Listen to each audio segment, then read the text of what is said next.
Someday soon, the time of Trump will pass. This circus of incompetence, corruption, and cruelty will end. When it does, the men and women in Trump's Republican Party will come to you, telling you they can repair the damage he's done. They'll beg you to forget their votes to exonerate Trump from his crimes, ask you to forgive their silence, their cowardice, and their betrayals as Trump wrecked this nation. That's one of the latest ads from the Lincoln Project, a group of lifelong Republicans who are now never Trumpers. The other spots they've run go after Trump directly, this one taking aim at Senate Republicans. It is all part of a growing Never Trump movement, the Washington Post says, is a sudden force that could make a real difference. The folks at Lincoln, they're just one of the many new groups of GOP members who are fed up with Donald J. Trump. There's also a bunch of former Bush 43 officials, former Justice Department officials, and another organization called Republican Voters Against Trump that focuses on testimonials. I am ashamed as a Republican to what our president has done to our country. I voted for him in 2016, and I will not vote for him regardless if there's anybody even running against him at this point. He's a clown king. He's incompetent and narcissistic and a liar, and all of this demonstrably so. You know, Democrats may be angry, but true Republicans are pissed. We want our party back. Those ordinary voters who have buyer's remorse over Donald Trump. I want to bring in our guest, Sarah Longwell. She's co-founder of Republican Voters Against Trump. She's kind enough to give us a few minutes. And Sarah, it was interesting for me. You weren't a fan of this president from jump, but like many, surprised probably in 2016 how the election went. But you decided to dig in deep and find out why. And you did a lot of focus groups. What did you find out? Well, you know, I think Donald Trump's election had as much to do with who his opponent was as who he was, especially for Republicans. You cannot overstate how much it's part of the Republican DNA to dislike the Clintons. And so Hillary Clinton being the nominee, there were just too many Republican voters who they didn't like Trump. They didn't like the way he was behaving, but they also saw the Clintons as corrupt, and they'd spent a decade hating the Clintons. And so there was no way they were going to vote for her. And so one of the things that we saw early on, though, in testing the focus groups was that a lot of the voters who voted for him in 2016, especially women, sort of early on, they started to say, you know what, now that I've seen this, I'm not that interested. And we knew it was going to come down to who the nominee was for the Democrats. Through a lot of testing, we saw that if it had been Bernie Sanders or Elizabeth Warren, there wouldn't have been that many sort of right-leaning independents or disaffected Republican voters on the table. But because the nominee is Joe Biden, he is uniquely suited to pick up a large number of these disaffected Republicans, especially women. That is the demographic that we've spent a lot of time talking to. It's the demographic that finds these personal testimonials incredibly persuasive because they really, you know, it is about permission structures. You know, these are Republicans who've always voted Republican, but they really find Donald Trump distasteful. And so seeing other people like them express their own anxieties or similar anxieties about Donald Trump and say, you know what, and as a Republican, I'm going to vote for Joe Biden.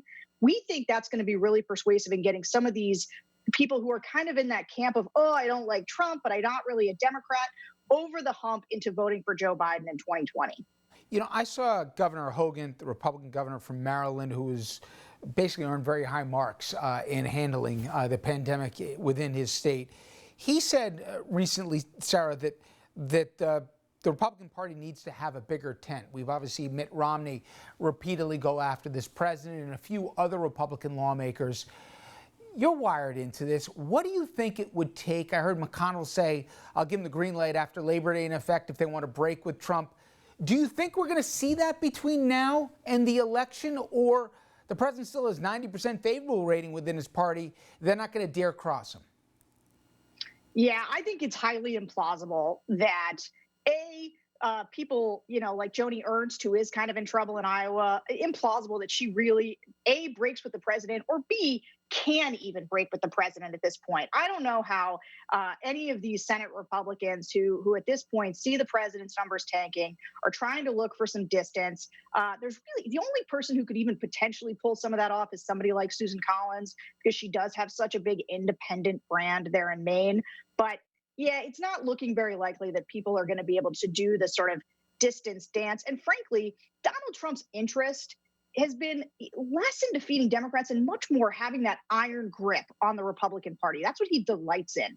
And so he will not hold back on the mean tweets and the going after any Republican who looks like they're trying to distance themselves from him. You just look what he's doing to Jeff Sessions right now in that race. So, it's a real double-edged sword for a lot of these Republicans. You're sort of darned if you do, darned if you don't, so to speak, when it comes to the president.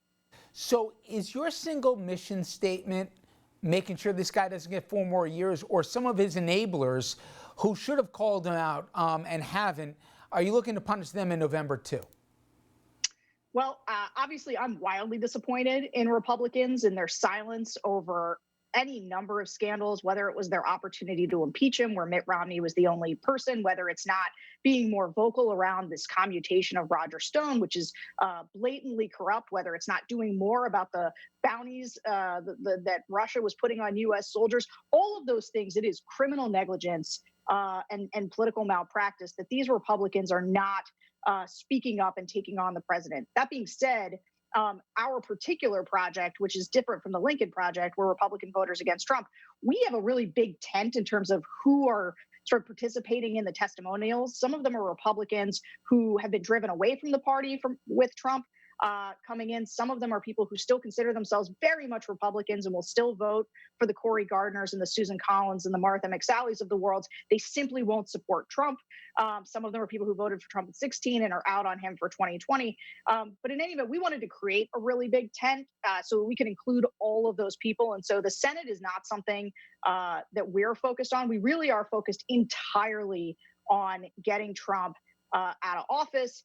And hopefully that there's some room, that it's a big enough margin of defeat for Trump that the Republican Party looks at what they've done in being complicit with this president and realizes that they need to change big time, that if they continue to go down this sort of nationalist, populist direction that they've been going, and that some members of the party seem to want to stick with, that is a loser. It is a recipe for electoral oblivion for the next couple of cycles. Finally, 4 years ago, we were in a similar space where almost nobody thought he'd have any chance. We all know how it turned out. Why do you feel it's going to end differently this time, even more so than 4 years ago?